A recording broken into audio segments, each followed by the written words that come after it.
We bought a nice ND filter when he first started working. We never got it. Every week, with the exception of 4 weeks out of the year, this being one of them, we have over 500 classes in this building, the building across the street, and our other location down on Armitage. So I asked a while ago how many people, this was their first Fretboard Summit. Raise your a lot. That's incredible. I've got a few kind of squirrel lines for PA heads at the house. Yeah. One of them's got the old, all the Coke bottles, 6L6s. Yeah. And I was like, I don't see those ones. Pound for pound, the room delay on this one, pound for pound. For real? I was like, what? It's called the Model Z. It's a solid body alder. It's a maple neck, ebony fretboard, bolt-on neck. I've got DiMarzio pickups in here. These are the cruisers. This is a true velvet. And I'm a huge fan of simplicity, so I kept it kind of simple. I've got volume and tone knob and a 5-way switch. And it's pretty straightforward. I love the shape. Thank you. It's so cool. It's kind of the inspiration for the guitar is like funky, groovy music. Yeah. That's basically like what drove the aesthetic. Also, comfort is extremely important to me, so I wanted to make sure it felt good on my body. And so the body is a nitrocellulose lacquer gloss finish. The neck is a wipe-on water-based finish that's just sanded like super smooth. Yeah. So the neck feels really smooth and fast, and so that's something that I wanted to. Oh yeah. Is there sparkle on that? Oh yeah, there's dude. metal flake and pearlescence in there, but it's subtle. Oh yeah. This is the Caroline Guitar Company guitar. Is that its official title? That is the working title, because this is a prototype of the Caroline Guitar Company guitar. Okay. These are Righteous Sound pickups. I've had a running theory that if a Firebird had come out before Strat, no one would ever play Strats, because Firebird pickups, no one would go back to that. The Firebird is the best Fender Gibson ever made. Yes. Yeah. So this has like a Firebird style pickup with 2 mini hums. Vega trem. This has what's called a graduated scallop or a rainbow scallop starting here, because scalloping down here doesn't feel so good, but up here vibrato is wonderful and easy. There's a knee carve for playing it comfortably while sitting down. A Vega trem because the thing rocks. And this is a multiple bandpass EQ boost called the Way of the Fist. And you pull this up and all of a sudden all of these sound more like full-size humbuckers, but you can control how much of it is. The guitar is passive, but the boost is active, so if your battery dies, you just go back to having a guitar. You don't have the booster, but that's all you lose. And then this is magnets. The magnetic is pretty great, so it's a delight. It looks rad. Ty is a genius. This is Ty from Shock the Fox. Nice. He's been our collaborator on this.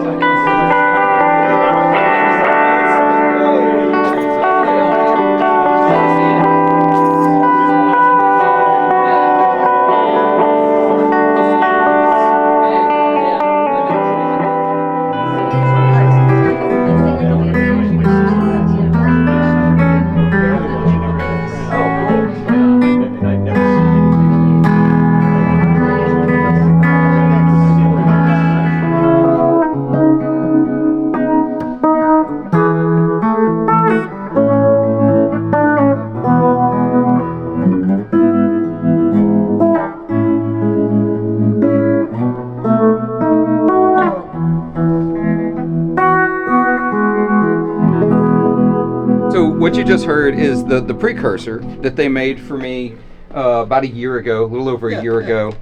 So it doesn't have the harmonic trem, but it is a stereo trem that shares a rate knob between the two sides, but they pulse at different ratios. So 2 against 3, 3 against 5, 2 against 5. You can even do different wave shapes. And so what I did is I took that box and I set it up to go wet, dry, wet, so that I'm getting a different ratio out of left and right, but I'm getting dry out of center. And it is the most hypnotic sound I've ever heard. And so this is version... This is the next version. So this one adds the harmonic tremolo. And are they all going to come in Tupperware, or is that just a prototype phase? I look to you like I want to go into production on these stupid things. I'm retired. I got more important things to do with my life than this crap.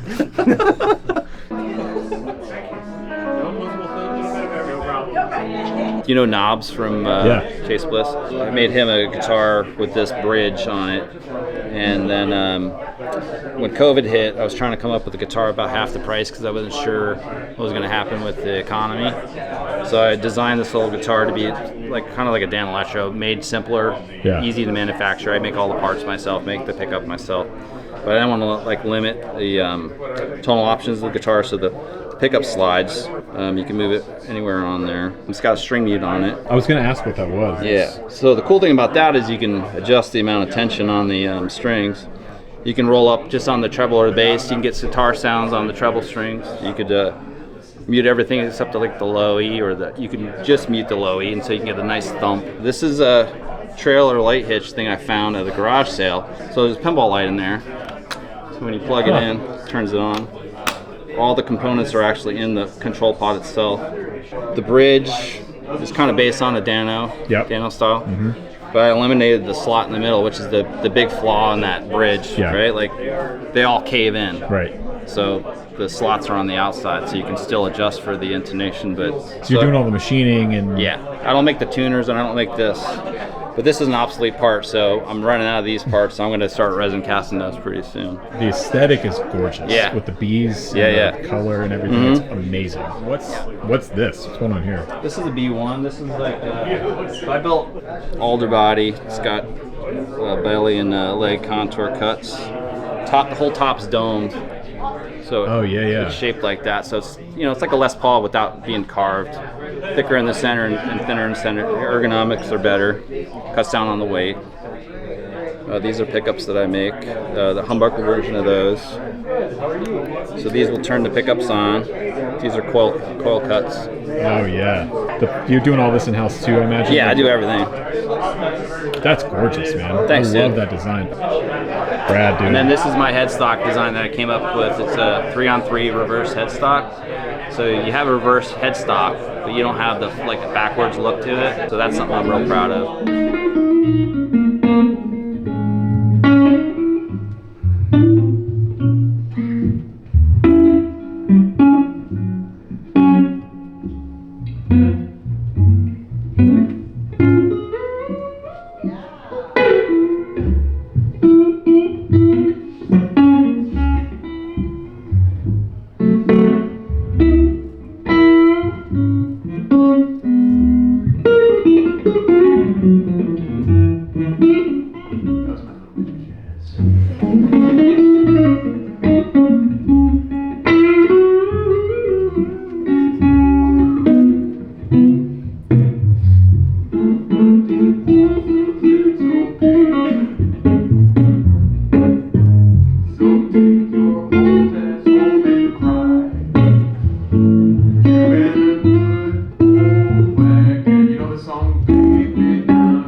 Sharp there, hang on. All right, here we go. You ready? Yeah. Dude!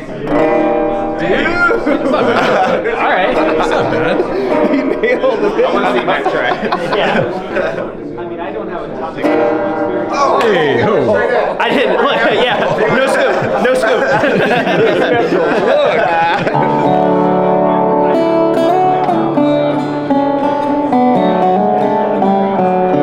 I don't know what to do with open tunings.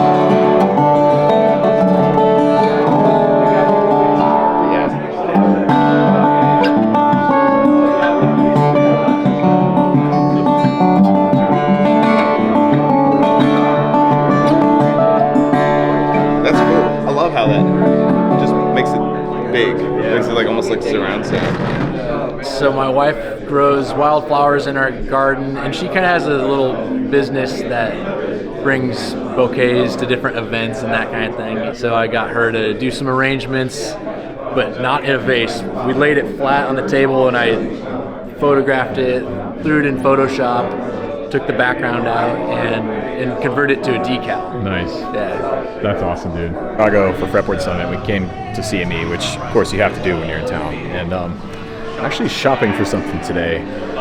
For a while I've been wanting to get my hands on a Floyd Rose guitar. It's something I've never owned before. Also got some friends here. Dylan Adams is here hanging out, and also Chris and Matt from Driftwood Guitars are here hanging out as well. So we're gonna wander around, play some stuff, see what they got, and potentially go home with something rad. Oh, dude, you can get a player series, player 2, dude, I didn't with even know the Floyd. I didn't even know they did that.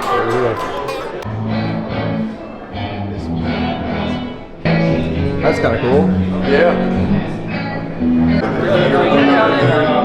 I mean, wait, how much is this? Look at the price tag and tell me that I shouldn't buy this guitar. What are we doing? I'm not even gonna haggle with them on that. I'm just gonna buy this awesome guitar. Dude, I can get my maiden on this thing, dude.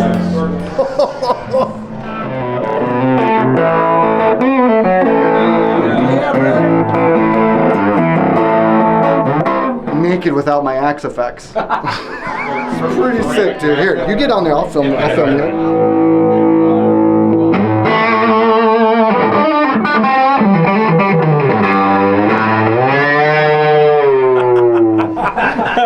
Dude. Oh, this thing speaks to me, man. My acoustic guitar there.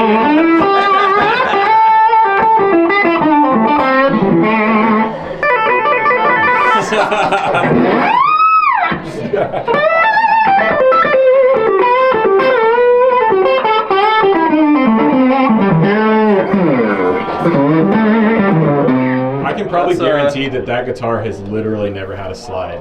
That's true.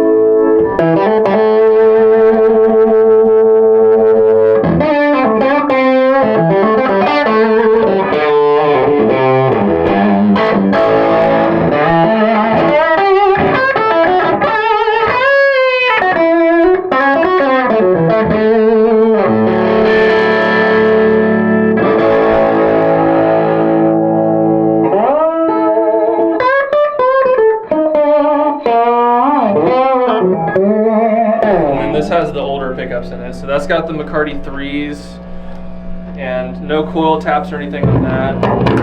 And then this is the what the 594s had for a long time.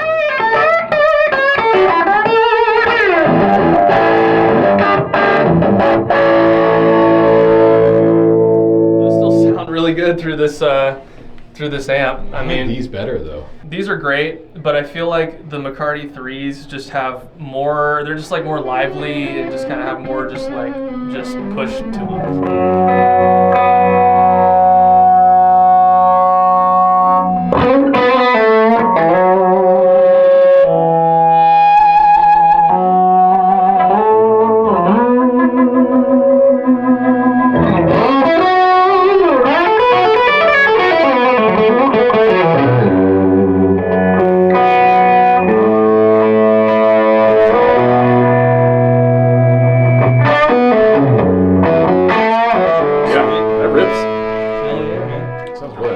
I'm so scared. Follow the money. You gotta follow the money, man.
me through this guitar. All right, so this is my Desert Island guitar. It's a 1932 Gibson L5. This is a slightly less desirable model on the vintage market because the most famous ones have the dot inlays, and right around the same time that they moved from the dots to the block inlays, they started getting lazy about carving the braces, and those are just typically don't sound as good, but this has the solid braces of the ones before, so I got dot sound for block neck price, shall we say. But like if I can only have one, this is the one. So whenever I do like trio shows or like guitar-centric things, it's this nice. And I got it in Norm's Rare Guitars. What is this model? This is a Superglide Almighty, and it's the foundation is the basic. The shape is a shape I've been doing since the early '90s. It's called I call it Glide. And on this shape, I make a variety of instruments from Les Paul Jr. slab instruments to Les Paul special sort of thing with two pickups, and then the Superglide, which is more of it's got a carved top and lots of bindings. In this case, I've got the reverse dog hair finish, the ebony board with split humps. Scale length is 24.625, and it's a set neck. But I have a lot of friends who like Fender guitars, and so for that, I do, again, it's the same body shape, but I do a more Fender architecture, 25.5-inch scale bolt-on for my Telly and Strat friends and offsets. So this is called a Troubadour. I'll show you this one. This is a Duo Glide. Again, it's that same glide outline. It's chambered. I love this. Oh, thank you. This is gorgeous, man. And this is the dog hair finish. It was a bookend to the reverse dog hair. You know, I thought those would be cool to have at the show.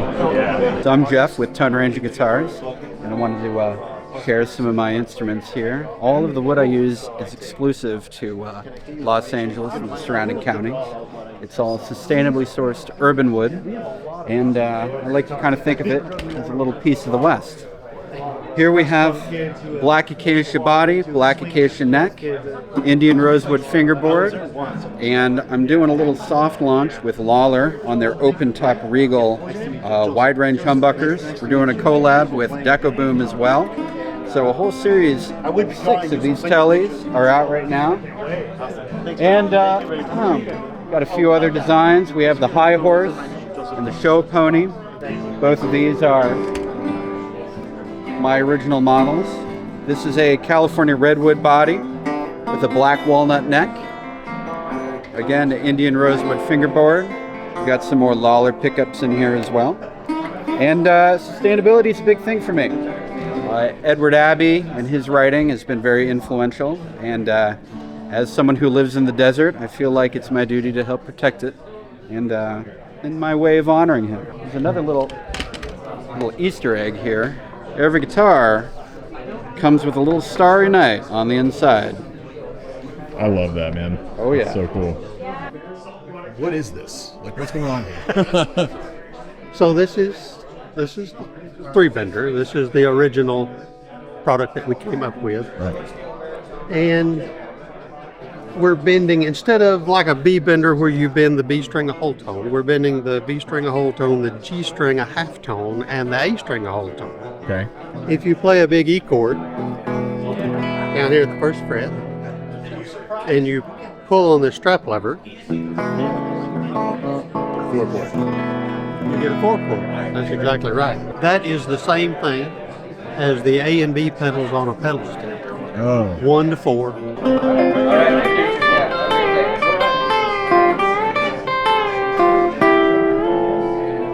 And we can turn the G bend off. So if you're a B bender player and you don't want that G string half bend to be in your way, you just get the B bender thing. That's the strap lever. Stay there. Right. Stay right there. So when we pull that strap lever, we're pulling all 3 strings. Got it. If that switch is engaged. Got it. So That top was from a float log in Alaska.